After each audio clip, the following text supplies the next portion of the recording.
যাদের অবদানে মূলত আজকে এই কথা বলার সুযোগ আমরা পেয়েছি।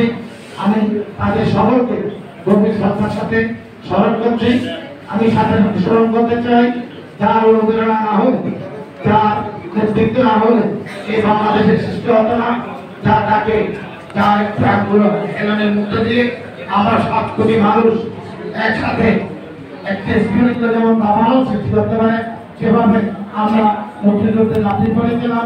সেই জাতির পিতা বঙ্গবন্ধু শেখ মুজিবুর রহমান এবং 15 আগস্ট নিহত বেগম ফজিলাতুন্নেসা মুজিব সহ পরিবারের সমস্ত সদস্যদের পরবর্তীতে মুক্তিযুদ্ধের অনেক সন্তানরা এই বাংলাদেশে বিভিন্ন ঘটনাক্রমে তাদের মৃত্যু হয়েছে। তাদের সকলকে আমি বিশেষভাবে এই চকরিয়া শহীদ আব্দুল হামিদ, আবুল কালাম, গোলাম কাদের সহ আরো অনেকে আছেন যারা এখানে শহীদ হয়েছেন, তাদের সকলকে গভীর শ্রদ্ধার সাথে স্মরণ করছে। এখানে আসলে বক্তব্য দেওয়ার অবকাশ নেই, যেহেতু এটা একটা সংক্ষিপ্ত সময়।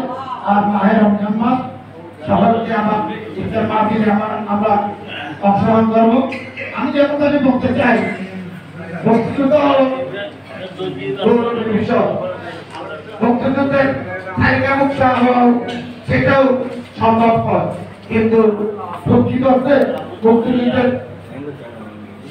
আপনার নীতি আদর্শ ধারণ করা এটা অত্যন্ত কঠিন কাজ। যে কারণে উপজেলা পরিষদের চেয়ারম্যান বলছে যে অনেক মুক্তিযুদ্ধ ছেলেরা জমা বৃদ্ধি করে, এটা এরকম হওয়ার কথা না। হ্যাঁ, আমরা আসলে ওই একটা কথা আমার মনে পড়ে যায়, সেটা হলো যে কে আসল কে নকল। হ্যাঁ, চিনা বড় না, এটা বাইর করা যায় না। হ্যাঁ, আসল আর নকল করে যে হবে।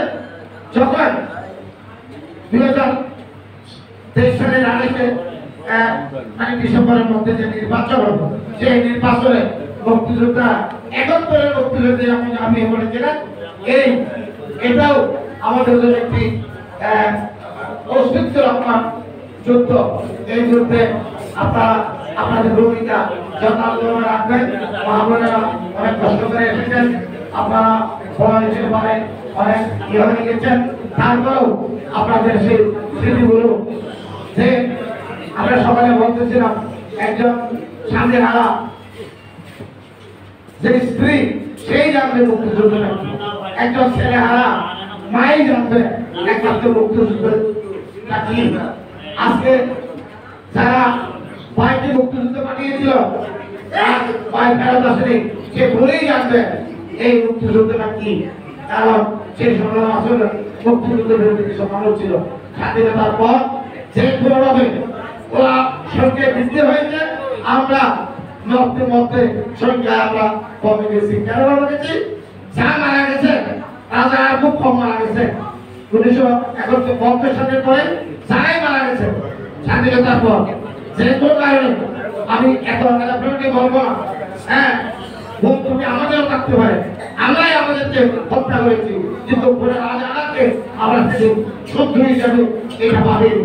আজকে যদি সেটাই আমরা ভাবতাম, এত রাজাগারের মুখোমুখি আমাদেরকে হতো না। হ্যাঁ, তারপরে সুবিধা পাইটা আমাদের সুবিধা পাইতেই আমাদেরকে এই অবস্থায় নিয়ে এসেছে। সেই সময়ও অনেক বয়বতী নেতা ছিল, অসম্ভব মুক্তিযোদ্ধা, অসম্ভব দাম একেবারে বঙ্গবন্ধুর কাছাকাছি মোস্তাক আহমদ কাছাকাছি ছিল। হ্যাঁ, সেই মোস্তাক আহমদ বঙ্গবন্ধুকে হত্যা করেছেন। সেই ধরনের মোস্তাক আহমদের দল এখানে আছে। এইগুলা আপনাদের চিনতে হবে, জানতে হবে। যেমন আপনারা যারা মুক্তিযোদ্ধা কমান্ডার নির্বাচন আছে, যারা মুক্তিযোদ্ধা নির্বাচন, আমি তো চাই এই কাজটা হয়ে থেকে একজন মুক্তিযোদ্ধা যারা কমান্ডার হোক। হ্যাঁ, কিন্তু আপনাদের প্রথম হলো ঐক্যবদ্ধতা, দ্বিতীয়ত হলো তাকে দিয়ে আপনারা সেই জিনিসটা আপনারা বেরিয়ে আনতে পারবেন। এটা আপনারা নিজেরা সিদ্ধান্ত নিন। কথাটা আমি বুঝাতে পেরেছি? কারণ ওই বাইরে গিয়ে চকরিয়াকে ছোট করা কোনো মানে নেই। আমি চাই যে ঐক্যবদ্ধ চকরিয়া, আমি চাই সমৃদ্ধ চকরিয়া, মুক্তিযুদ্ধের চকরিয়া। এখানে তো অনেক বড় বড় নেতা ছিল, তো একটা শহীদ আব্দুল হামিদের নামে বাদশা মিনার বিএনপির আমলে করা এই দুঃসাহসিকতা কেউ দেখাতে পারে নাই। I am only the public representative who is fine এবং আমি সেটা শহীদ আব্দুল হামিদের নামে করেছি। আমি এখানে মুক্তিযুদ্ধ করা সমাজ করেছি, আবুল কালামের নামে সড়ক করেছি, আমাদের আবুল হোসেনের নামে সড়ক হয়েছে। কথাটা আমি বুঝতে পেরেছি? আমাদের ওই যে কাকারাতে মুক্তিযুদ্ধের জহুর আহমদ নামে সড়ক হয়েছে। এভাবে আরো অনেক মুক্তিযুদ্ধের নামে আমরা হয়েছি এবং যে মুক্তিযোদ্ধা যারা মুক্তিযুদ্ধের এর সাথে জড়িত ছিলেন তাদের মাননীয় প্রধানমন্ত্রীর কাছ থেকে চিকিৎসা ভাতা পাবেন শেষ বয়সে অন্তত 5 লাখ এভাবে আমরা ঢাকায় দিয়েছি। তাই আপনাদের একটা জিনিস ভাবতে হবে যে এই ছবিটা হলো একটা অন্য ধরনের ছবি। এই ছবিতে নেতৃত্বে প্রতিযোগিতা থাকবে, কিন্তু এই নেতৃত্বে রাজাকারদের করে বসে থাকা, রাজাকারদেরকে যাচ্ছে তা সাহায্য করা, এটা কার পক্ষে সম্ভব হবে? এগুলো আপনারা ভাববেন। এবং বঙ্গবন্ধু কর্মসূচির শেখ হাসিনা আমার সাথে রাষ্ট্রীয় ক্ষমতায় যেতে পারে, এই জমিয়া যেতে ফেব্রুয়ারিতে আমার লোকাল আসলে মাননীয় সংসদ সদস্য নির্বাচিত হতে পারে। এই জন্য সকলকে এখন থেকে কাজ একসাথে শুরু করতে হবে। এমনি মুক্তিযুদ্ধ হবে, যখন মুক্তিযুদ্ধের সময় আসবে তখন দ্বিধা বিভক্ত হয়ে যাবে, এটা হবে না, এটা হতে দেওয়া যায় না। তাই এখন থেকে ঐক্যবদ্ধ আওয়ামী লীগ নেতা আমাদের শেখ মুজিব, বঙ্গবন্ধু একমাত্র নেতা, এর বাইরে কোনো নেতা নেই। ঠিক আছে? বঙ্গবন্ধুর বাইরে কোনো নেতা নেই, বঙ্গবন্ধু ছিলেন বলে আমরা আজকে এই বাংলাদেশ পেয়েছি। বঙ্গবন্ধু ছিলেন বলে আমি আজকে মাননীয় সংসদ সদস্য হিসেবে আপনাদের সন্তান হিসেবে দুটি কথা বলা সুযোগ পেয়েছি। উপজেলা পরিষদের চেয়ারম্যান হিসেবে সে আজকে নির্বাচিত হয়েছে, আজকে উপজেলা নির্বাহী কর্মকর্তা এই পদে বসার সুযোগ হয়েছে। আপনাদের সকলের থানা বা প্রাপ্ত কর্মকর্তা তার এই পদে আসা আজকে বসার সুযোগ পায়।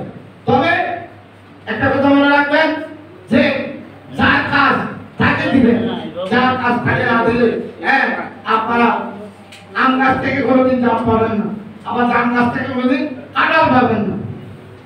বৃত্তি তোমার ভুলে যদি ফলে, এটা খেয়াল রাখবেন। অনেক কথা বলেছি, আসলে আরো অনেক কথা বলার ছিল, না বলার মধ্যেই আমি আমার ঐক্যবদ্ধ চৌধুরীরা আর ঐক্যবদ্ধ মুক্তিযোদ্ধা তাদের কামনা করছি। জয় বাংলা, জয় বঙ্গবন্ধু।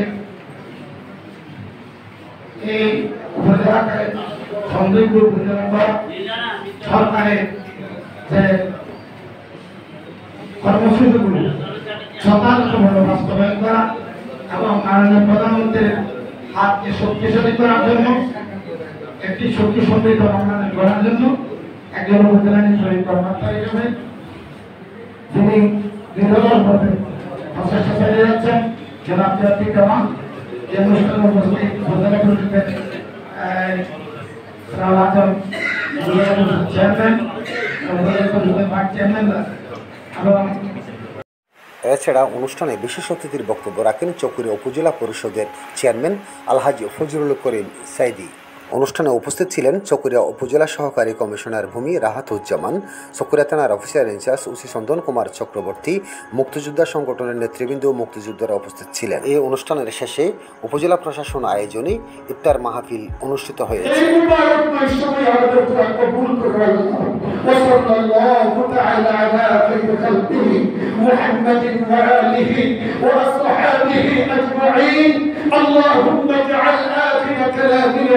عند سكرة الموت شهادة لا إله إلا الله محمد رسول الله.